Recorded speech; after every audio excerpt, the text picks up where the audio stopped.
Hey everybody, Shawn here from the Automation Blog and School, and this week on the Automation Podcast I had the pleasure of meeting up with Eric Cosman from the ISA to discuss the ISA99 committee and the 62443 Cybersecurity Standard.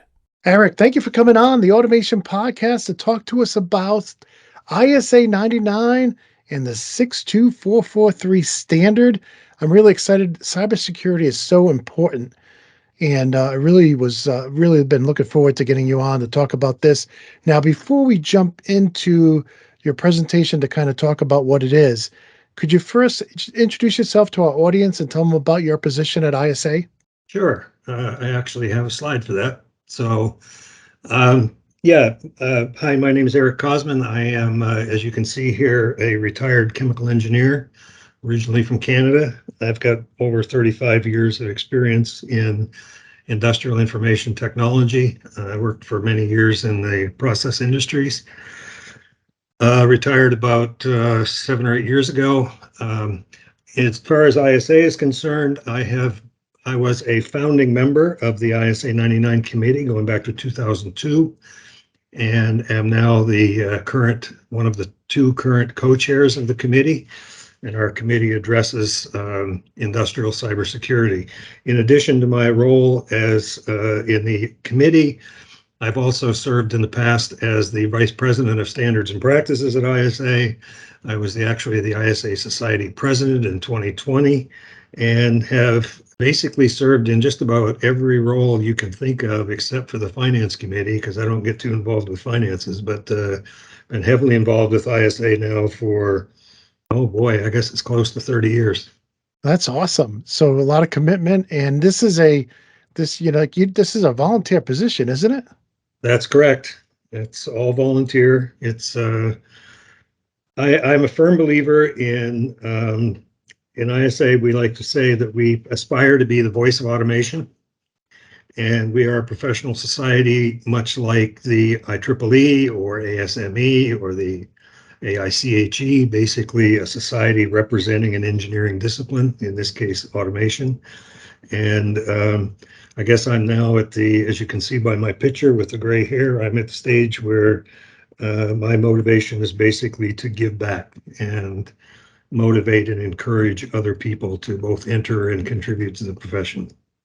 Well, let me be the first on the podcast anyways to thank you for volunteering. We've had Steve Mustard on before. He's a volunteer, and just so many great people at the ISA volunteering their time to, like you said, to give back. And so thank you very much.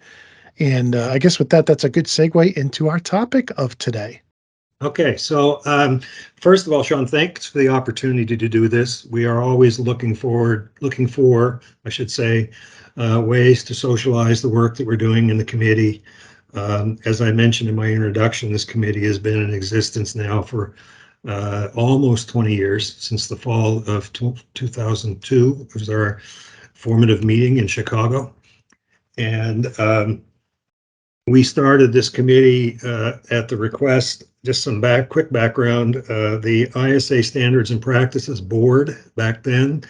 Cybersecurity was becoming a topic of considerable interest, not, of course, at the level that it is today, but people were starting to wake up to the need for improved cybersecurity in general, and specifically as it related to the use of automation systems, primarily in the critical infrastructure. So the Standards and Practices Board had a decision to make, and the options available to them were, first of all, option number one was to instruct all of the existing ISA committees to expand their scope to focus on the cybersecurity aspect of their subject matter, be it batch automation or safety or alarm management or what have you. And then the second option, which was the one they chose, which was to form a new committee called ISA99 to focus on cybersecurity specifically, and to do so across all of those other functional areas and subdisciplines. So that's what led to our formation. Our committee is, as you can see, is a committee of the International Society of Automation. And we have, ISA is viewed around the world, in other parts of the world, as largely an American, a U.S.-based or U.S.-focused organization. It is based in the U.S. This goes back to our genesis. ISA as a society has been around since 1945. We celebrated our 75th anniversary 2 years ago. And we were originally called the Instrument Society of America. And so that perception has remained. However, we are an international society. We have members from all around the world, from multiple sectors and stakeholder groups. We're also sometimes incorrectly viewed as being focused exclusively on the process industries. That is also incorrect. We cover process industries, we cover energy, both generation, transmission. We have a very active wastewater sector, and so on and so on. So we've got a very broad footprint. In the context of the ISA 99 committee that I already described how it was formed, we started very early working in collaboration with a group within the International Electrotechnical Commission, IEC, in a specific group as IEC Technical Committee 65, Working Group 10, that had a similar scope to ours. And when they looked at what we had achieved and already had underway, they elected, or they suggested, I don't remember who suggested it initially, but they agreed we should work closely together so that we did not duplicate our efforts. So all of the work products that we produce in ISA 99 are submitted simultaneously to IEC as for consideration as international standards through their distribution methods.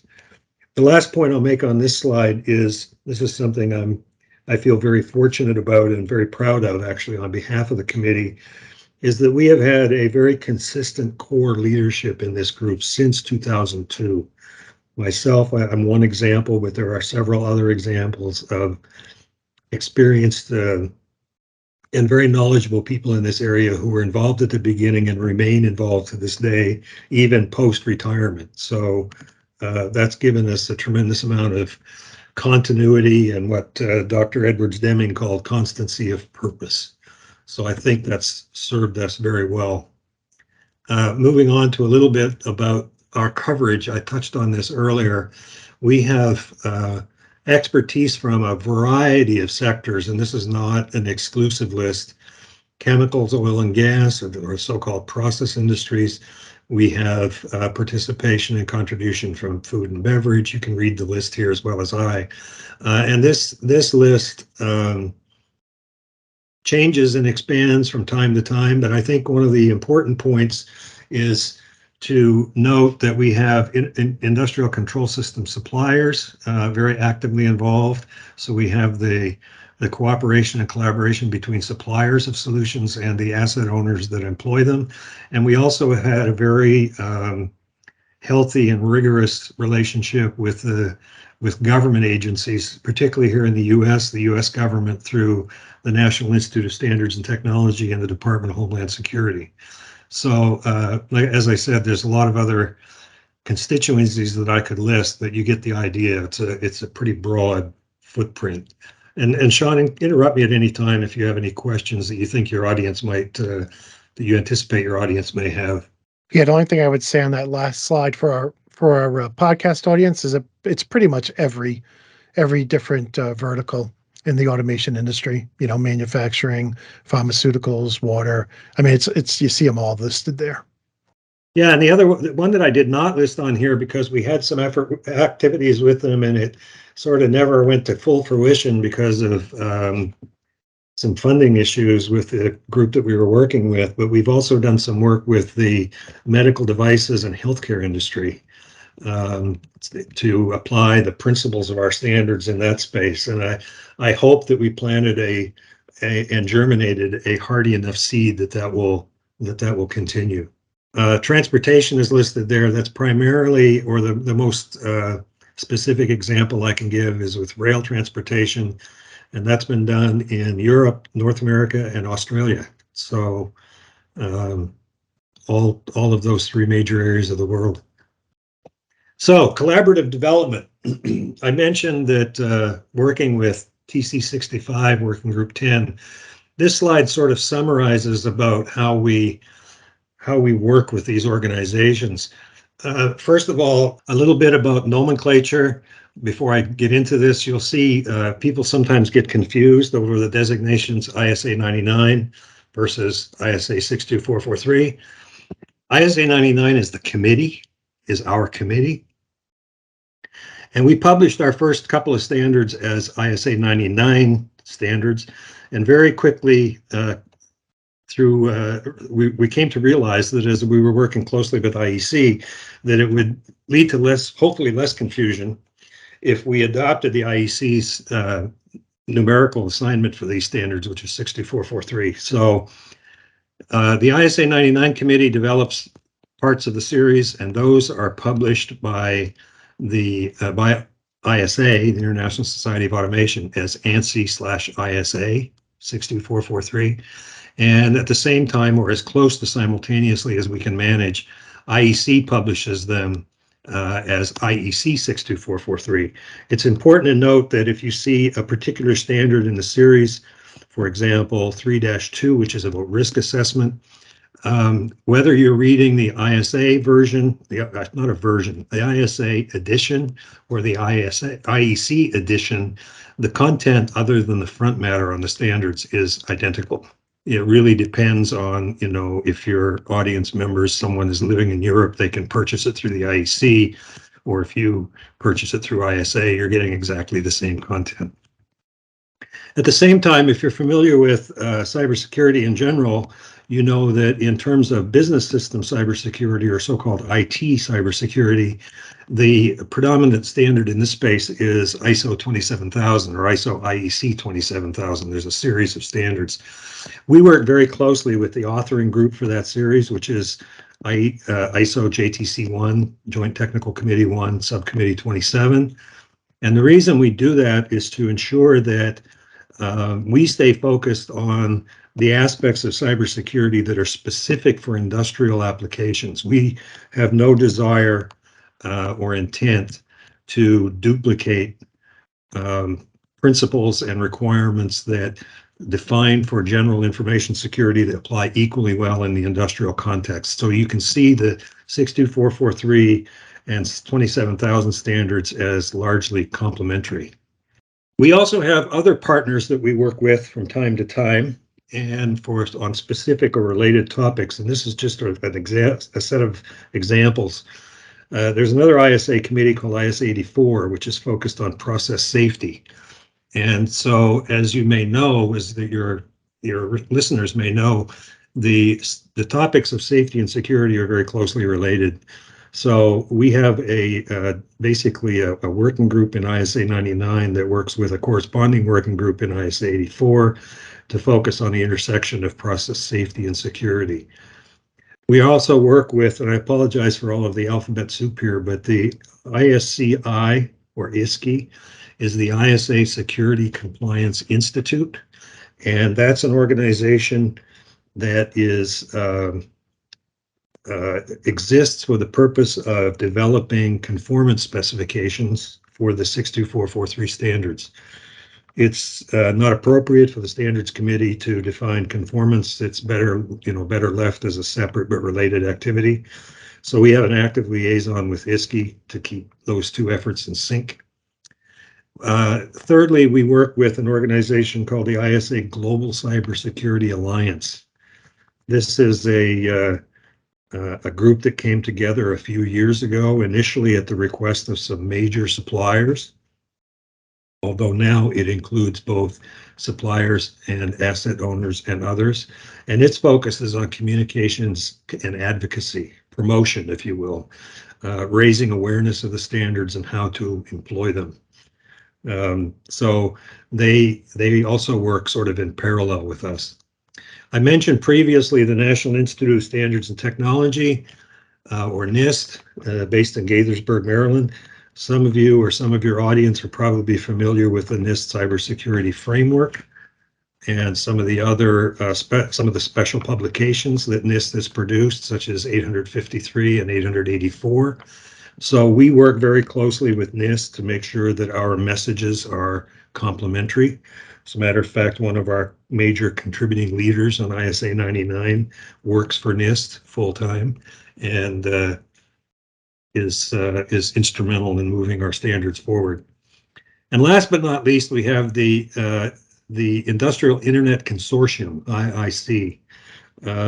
As anyone who works in this space knows, there's a tremendous amount of interest about the Industrial Internet of Things or IIoT.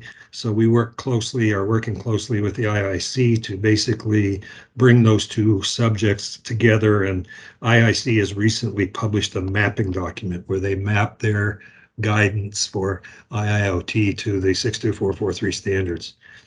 The last thing I'll say on this slide is this list is somewhat fluid. We are always open to other collaborations where it would further the shared goal of advancing the state of cybersecurity. So then some of them tend to come and go, but you know, at any given time, you might find other items on this list. So without further ado, let me get into a very brief overview of what 62443 is all about. It's important to understand that 62443 is not a single standard. It is a family of standards and technical reports, all on a common overarching theme, which is industrial cybersecurity.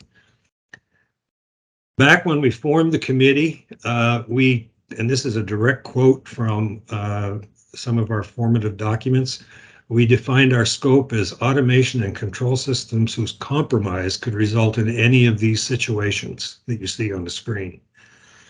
In hindsight, we made the right decision because at the time we debated and discussed about whether or not we should focus on a specific industry or set of industries. We chose not to do that. We chose to base our standards on anticipated or potential consequences. And that has served us very well. As you can see from that previous slide where I showed you our application in multiple sectors.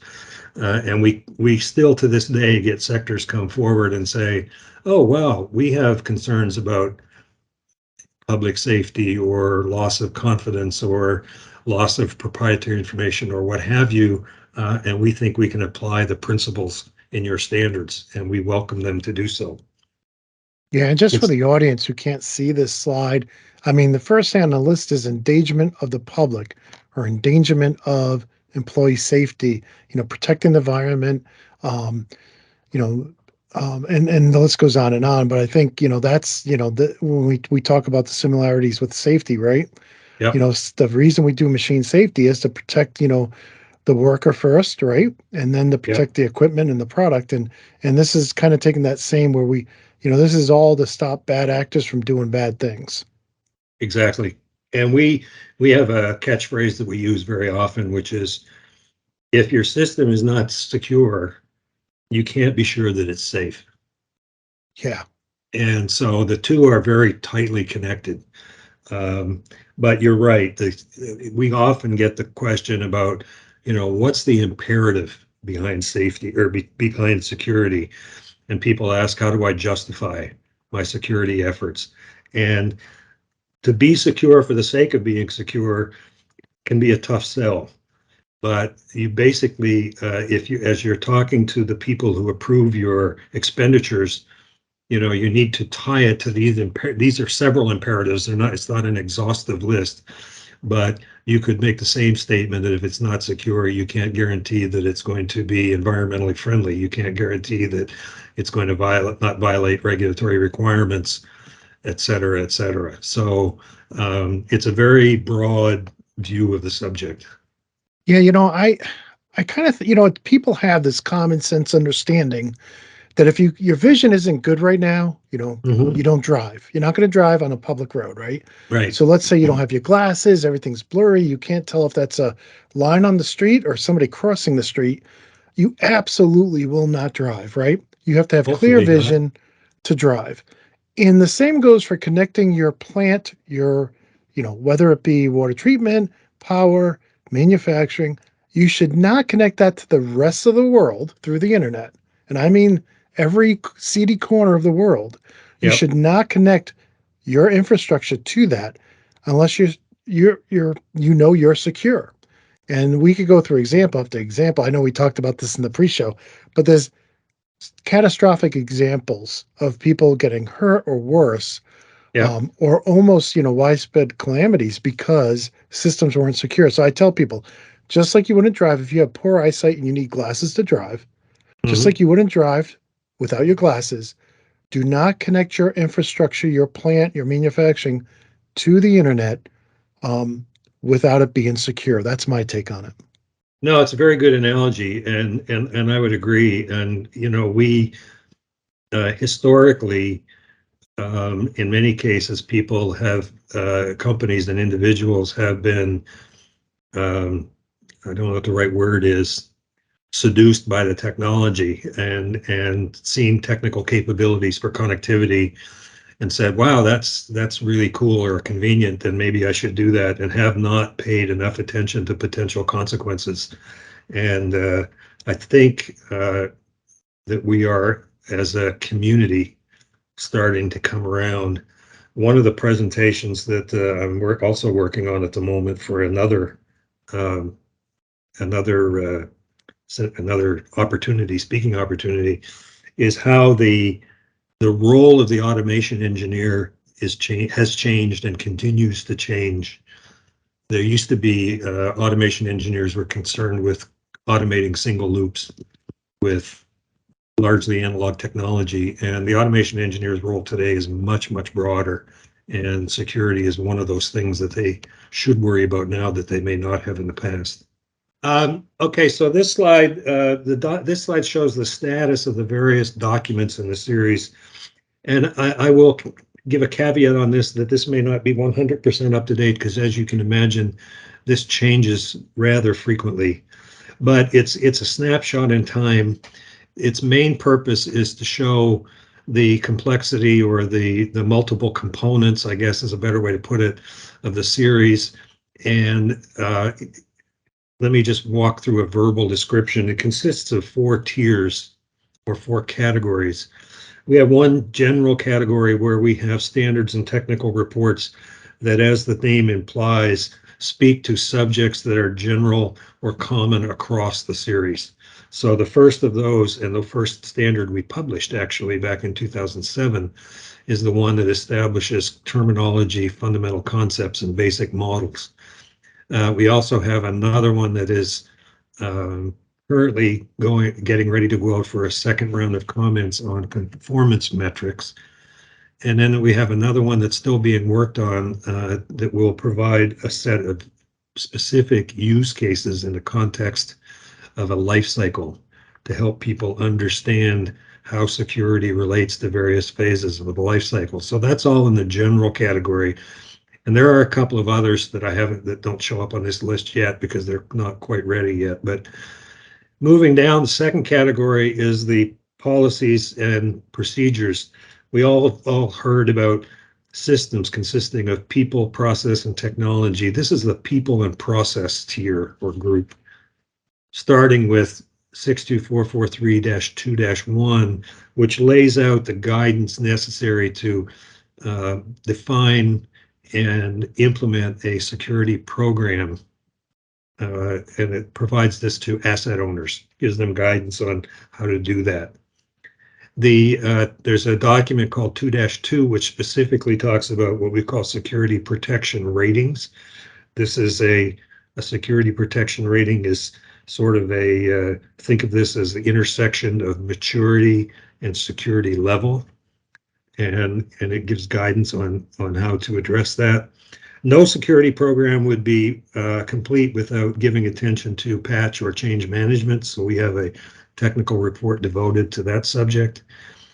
Complementary to the 2-1, we have one called 2-4, which is defines security program requirements for service providers that, again, for asset owners to use to hold their service providers accountable for what they have to do. And then lastly, we have one that's still a bit of a gleam in the eye, 2-5, mark that as development planned, is implementation guidance for asset owners. The lower two tiers or categories here address specific requirements first at the system level and at the component level. The first one at the system level is a technical report that we publish and republish from time to time, which is basically a survey of security technologies with commentary on their applicability for industrial control systems. It's simply an expression of collective opinion to provide guidance. That's why it's a technical report to people who are considering technologies like unidirectional gateways or firewalls or what have you. Then there is a standard 3-2, which is devoted specifically to how to do a comprehensive risk assessment for your automation system. And then 3-3 talks about the detailed technical requirements for security at the system level. And that document is currently, it was published quite a few years ago, is currently under review and revision. Then we go down to the component level. Because as you know, or you probably know, automation systems are made up of pieces and components from different suppliers and assembled into a solution. So we have a 4-1 standard, which lays out clearly what a supplier of automation components or systems should have in place to ensure that they have a secure development lifecycle. And then we have 4-2, which basically takes the system level requirements from 3-3 and decomposes them into more detailed requirements for individual components. Now, there are some other parts on the series that I have not put on here yet, but the committee is working on those, and this diagram will change and grow over time. The component level is important too. I mean, a lot of people don't realize that there have been found computer motherboards, right, which is a standard item made by hundreds of companies around the world. There have been some that have been found by our government that had backdoors built in on the motherboard level. Absolutely. Yeah. Yeah, so that's not something of Windows or Linux. That was built in on the motherboard level. Yeah. And of course, the government wouldn't certify those for use for government purposes. But I think the average consumer doesn't realize that, how important even the component level can be, because a lot of devices use off the shelf boards. I mean, we think of a lot of manufacturers doing custom circuit boards, but there are some manufacturers that will use current technology that's available on the mass market, and so it's very important to consider that. And you're right, and that's a trend that is very prevalent in the industrial automation space. I've been around long enough to remember when industrial automation systems were purpose-built and designed, from literally starting with a pile of transistors and electronics. That's no longer the case. No supplier can afford to do that anymore. So people have heard the term, I'm sure, commercial off the shelf, or COTS. These systems now are built from commercial off the shelf technology. And that's why it's important to understand what security risks you might be taking on as a result of using those. Yeah, absolutely. So I talked a little bit earlier on the application sectors. This just reiterates some of that. It lists the sectors where we have seen the standards applied. First, and probably most prevalent, as I mentioned, were the chemical and process industries, including chemical processing and refining and so forth, the kinds of things that you would expect to see or think of, large oil refineries, large chemical complexes, and so forth. However, the standards have also been applied in pipelines.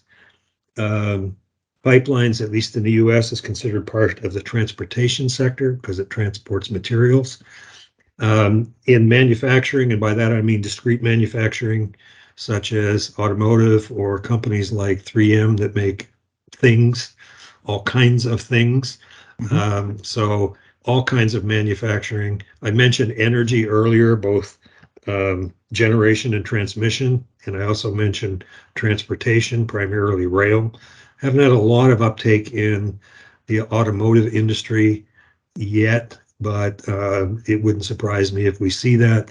And one of the more recent ones that's gotten quite a bit of attention and is currently, as a matter of fact, a trade association is funding the development of a specific profile based on 62443 is in building automation and facilities management. So when you think of a large building or a large complex of buildings with environmental controls and safety and emergency monitoring and all of the rest of that, it's a system. It's a large system. And so they see the benefit of applying the principles and requirements of 62443 to that context. Yeah, and I just want to throw out there too. It's not just to get it stopping the hackers from getting in. You No. have to also consider the denial of service attacks. Like there was a big social media company who people could not get in or out of the building Yeah. because all the door interlocks were handled off site in a different building. Yeah. And because of well, we'll never know the truth. I don't think of what really happened, but people could not. They basically had to use the emergency fire exits to get out, and of Yeah. course, you don't want that. So there's a lot to consider here.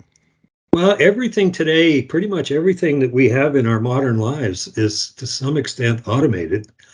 And, that means that there's a computer making decisions about allowing or not allowing certain things or making certain changes. And it's really the intersection of digital logic and the physical world. So, let your imagination run wild. Yeah, I mean, if it's connected to the internet, somebody in some seedy corner of the world could hack it. If it's your fridge, they could either turn it off or Yeah. maybe freeze everything. So, and as to why people do this, don't even ask. People have been some people just do it for fun, Yeah. and it's not fun to us if we lose all the contents of our fridge. But Right. of bigger concern is what would happen if something happened to your factory or your plant or Exactly. your place of work. So All right, so moving a little deeper into the standards, this slide lists what I call the pillars of the standards. You could call these different things, but I use the pillar metaphor or the column metaphor. The standards are based on these core pillars. First of all, it has to do with roles. If you're going to design a control or a security system, any kind of security system, you have to look at the people that are going to operate this security management system. And so we spent a lot of time in the committee defining those principal roles. Examples are the operator. If you're in a factory or a plant, there's an operator, the engineer, the automation engineer, the maintenance person, and so forth. And so identifying those roles so that you have a clear basis for assigning responsibilities and accountability is very important. You also have to understand that borrowing from systems engineering theory, these things are systems of systems, and they have life cycles, and they both operate and are subject to certain processes. So we have addressed that and tried to describe that in a very general, broad way. There is this term called system under consideration, abbreviated SUC. And it basically is the first thing you do when you set about to secure a system or a system of systems is you define the scope. And exactly what are you going to focus on? What are the boundaries? And that becomes your system of consideration. In some cases, that can be quite small. In other cases, it can be enormous. So for a large petrochemical complex, or a large petrochemical facility in a larger complex, this could be tens of thousands of instruments, sensors, and actuators that have to be included in that scope. So that's important to make sure that you understand exactly what you're trying to secure. Then we have what we call general security concepts. And by what I mean by that is, you remember that I alluded earlier or mentioned earlier that we are complementary to ISO 27000.